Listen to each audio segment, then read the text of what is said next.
Hello বন্ধুরা, YouTube চ্যানেলে সবাইকে স্বাগত। এই ক্লাসে দশম শ্রেণীর গণিত বই থেকে উপপাদ্য 50 পিথাগোরাসের বিপরীত উপপাদ্যটি আমরা লিখে প্রমাণ করব। প্রথমে পিথাগোরাসের উপপাদ্যটি দেখে নেব। কোন সমকোণী ত্রিভুজের অতিভুজের উপর অঙ্কিত বর্গক্ষেত্রের ক্ষেত্রফল অপর দুটি বাহুর উপর অঙ্কিত বর্গক্ষেত্রের ক্ষেত্রফল দুটির সমষ্টির সমান। অর্থাৎ একটা সমকোণী ত্রিভুজ নিচ্ছি যার নাম দিলাম এ বি সি। এই সমকোণী ত্রিভুজের সি কোণটা হলো 90 ডিগ্রি। তাহলে এ বি সি সমকোণী ত্রিভুজের অতিভুজের উপর অঙ্কিত বর্গক্ষেত্র, অতিভুজ হচ্ছে এবি, তাহলে এবির উপর একটা বর্গক্ষেত্র অঙ্কন করে নেব। এই বর্গক্ষেত্রের ক্ষেত্রফল হবে বাহু স্কোয়ার, এখানে বাহুটা হচ্ছে এবি, তাহলে বর্গক্ষেত্রের ক্ষেত্রফল হবে এবি স্কোয়ার। অপর দুটি বাহু, একটা রয়েছে এসি, এসির উপর বর্গক্ষেত্র অঙ্কন করে নেব, এর ক্ষেত্রফল হবে বাহু স্কোয়ার, এখানে বাহুটা হচ্ছে এসি অর্থাৎ এসি স্কোয়ার।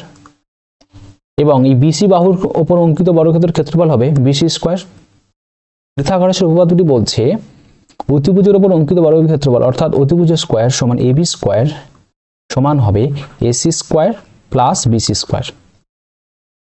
অর্থাৎ এবি হচ্ছে অতিভুজ, তাহলে অতিভুজের স্কোয়ার সমান এসি হচ্ছে লম্ব, লম্ব স্কোয়ার প্লাস ভূমি স্কোয়ার। অর্থাৎ পিথাগোরাসের উপপাদ্যটি বলছে সমকোণী ত্রিভুজ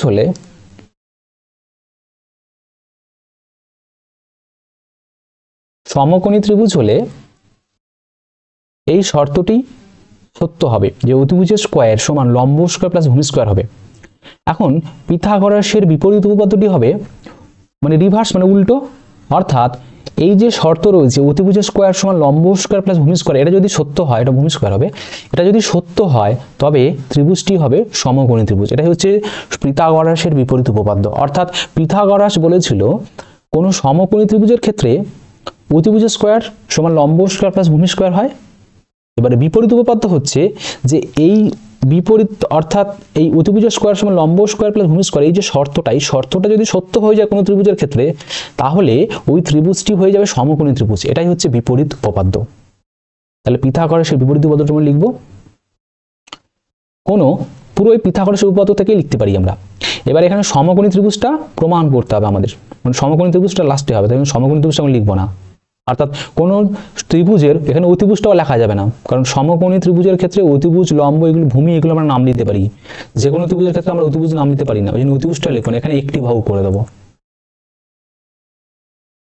আর লাস্টে সমকোণী ত্রিভুজটা লিখবো। অর্থাৎ পিথাগোরাসের বিপরীত উপপাদ্যটা আমরা লিখবো কোন ত্রিভুজের একটি বাহুর ওপর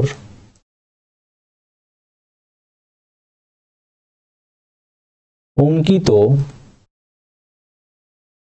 বর্গক্ষেত্রের ক্ষেত্রফল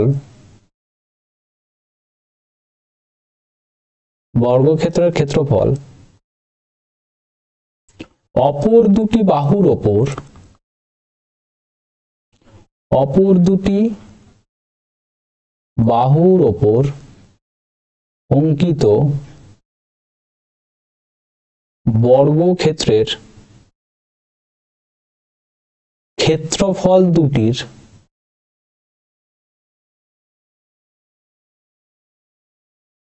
সমষ্টির সমান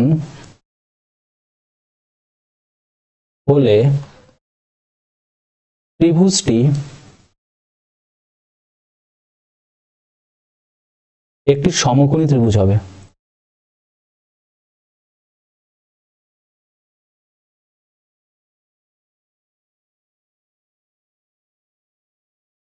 এটি হচ্ছে পিথাগোরাসের বিপরীত উপপাদ্য।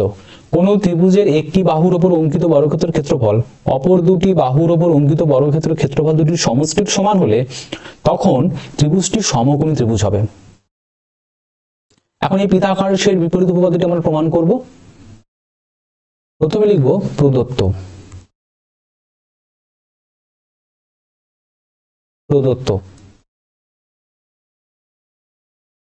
তাহলে যে একটা ত্রিভুজ প্রথমে অঙ্কন করে নেব, ত্রিভুজটার নাম দেব এ বি সি। তাহলে প্রদত্ত হচ্ছে এ বি সি একটি ত্রিভুজ এবং এই ত্রিভুজের এখানে যেটা লেখা রয়েছে উপপাদ্যটা, ওখান থেকে আমরা প্রদত্তটা লিখবো। তাহলে এ বি সি ত্রিভুজের এস এবি, এবি হচ্ছে এই বাহুটা, তাই তো?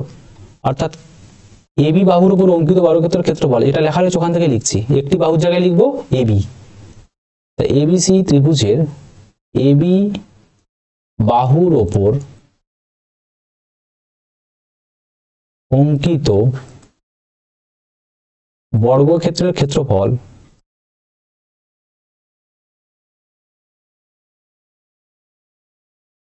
অপর দুটি বাহু মানে হবে এসি আর বিসি। এসি ও বিসি বাহুর ওপর অঙ্কিত বর্গক্ষেত্রের ক্ষেত্রফলের সমষ্টির সমান, এটা আমাদের দেওয়া রয়েছে। অর্থাৎ এবি স্কয়ার সমান AC square plus BC square, এটাই আমাদের দেওয়া আছে। প্রদত্ত হচ্ছে এইটা, এটা হচ্ছে প্রদত্ত। এখন প্রমাণ করতে হবে যে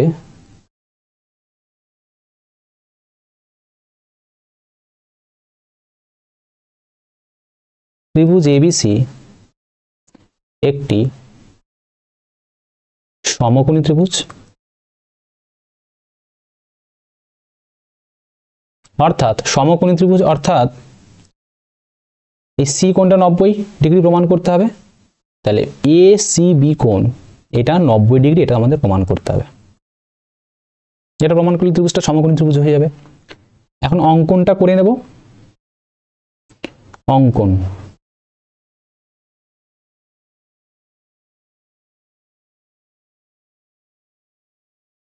এখন যে সিবি বাহু রয়েছে, এই সিবি বাহু সমান করে একটা এফই বাহু একটা অঙ্কন করে নেব। তাহলে এখন অঙ্কনে লিখব সিবি এর সমান করে এফই অঙ্কন করলাম। অর্থাৎ এটাকে নাম দিলাম এফই, এটা এফ এটা ই। আবার এই এফই বাহুর উপর একটা লম্ব অঙ্কন করব। তাহলে এফই বাহুর ওপর এফ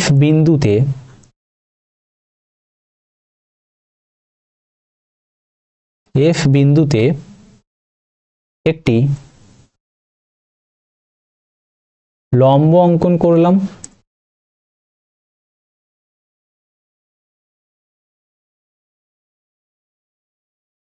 এবং মানে এফই, এই যে এফই বাহুটা রয়েছে এর এফ বিন্দুতে একটা লম্ব অঙ্কন করে নেব।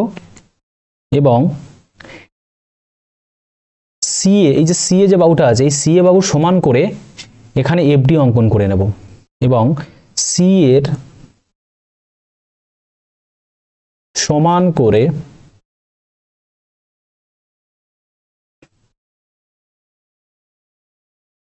এফডি অঙ্কন করলাম।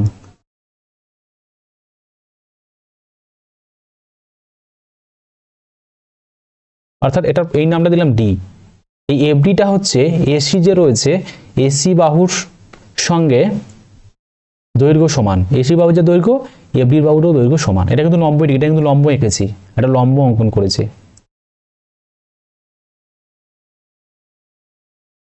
এবং শেষে কি করব, এই যে ডি আর ই পয়েন্ট আছে, ডি ই পয়েন্টে যোগ করে দেবো। তাহলে এখানে লিখব ডি এবং এখানে লিখব ডি ও ই বিন্দু দুটি যোগ করলাম।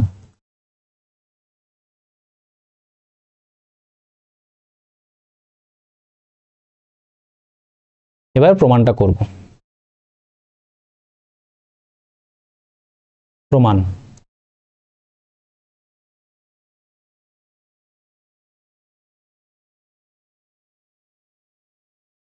আমাদের প্রদত্ত কি দেওয়া ছিল যে এবি স্কোয়ার সমান AC square plus BC square লিখে নেব। প্রদত্ত যেটা দেওয়া ছিল এবি স্কোয়ার সমান AC square plus BC square, এটা প্রদত্ত ছিল। এখন দেখো এই এসি, এই সি এর সমান করে আমরা এফডি অঙ্কন করেছি, তাহলে অঙ্কানুসারে এই যে সি এটা দেখো এফডির সাথে দেখো সমান হয়ে যাবে। আবার দেখো এখানে এই সিবিটা ইএফ এর সাথে সমান হয়ে যাবে, সিবিটা এটা এফ ইর সাথে সমান। তাহলে এখানে যে এসি আছে, এসি আর সি কিন্তু একই কথা, তাহলে এসির জায়গায় আমরা এফডি বসিয়ে দেবো, তাহলে এটা এফডি স্কোয়ার হয়ে যাবে। আর বিসি বা সিবি একই কথা, তাহলে বিসির জায়গায় আমরা এফ ই বসিয়ে দেবো, তাহলে এটা হয়ে যাবে এফই।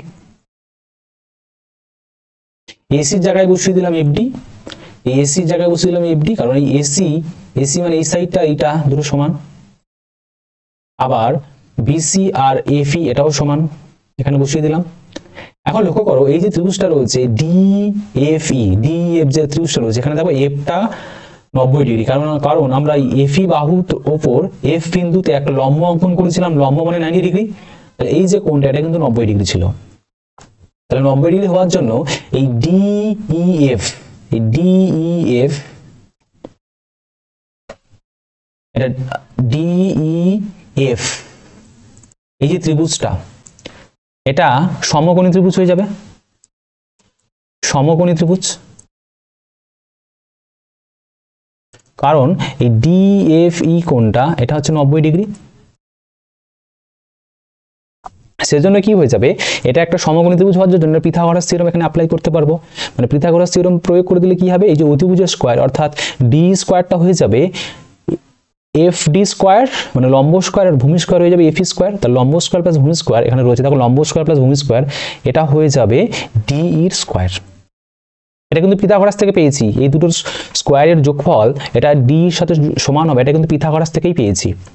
তাহলে এখন দেখো বাম দিকে আমরা পেয়েছি এবি স্কয়ার আর ডান দিকে পেয়েছি ডি স্কয়ার, দুদিকে যদি স্কয়ারটা তুলে দিই তাহলে আমরা পাবো এবি সমান ডি। তাহলে এখন দুটো ত্রিভুজের ক্ষেত্রে আমরা কি কি পেয়েছি একটু লিখে নেব। এখন ত্রিভুজ এবিসি ও ত্রিভুজ ডিইএফ এই দুটো ত্রিভুজের ক্ষেত্রে আমরা কি কি পেয়েছি লক্ষ্য করো।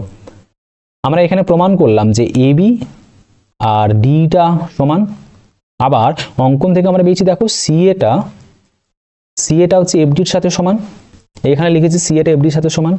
আর এখানে সিবিটা এফির সাথে সমান, এই তিনটা আমরা লিখেছি। এবার লক্ষ্য করো এই এবি মানে এই সাইডটা, আর এখানে ডি অর্থাৎ এই এবি সাইডটা মানে এই সাইডটা আর এই সাইডটা সমান। আবার এখানে লিখেছি দেখো সিএ এটা এফডির সাথে সমান, সিএ অর্থাৎ এই যে পার্টটা এইটা এফডির সাথে সমান, মানে এইটার সাথে সমান। আবার এই সিবিটা দেখো এফ এর সাথে সমান, অর্থাৎ এই ত্রিভুজের এবিসি ত্রিভুজের 3টি বাহু আর ডিএফ ত্রিভুজের 3টি বাহু পরস্পর সমান, তাহলে তিনটে বাহু সমান পেয়েছি। অতএব বাহুকে ইংরেজিতে লেখা হয় সাইড, SIDE, ওই জন্য এখানে এসটা ব্যবহার করবে এখানে। তাহলে অতএব এস অর্থাৎ তুমি এখানে এস না লিখে বাহু লিখতে পারো, কারণ 3টে বাহু এখানে সমান দেখিয়েছি। তাহলে অতএব আমি এস দিয়ে লিখছি। অতএব এস শর্ত অনুসারে সর্বসমতার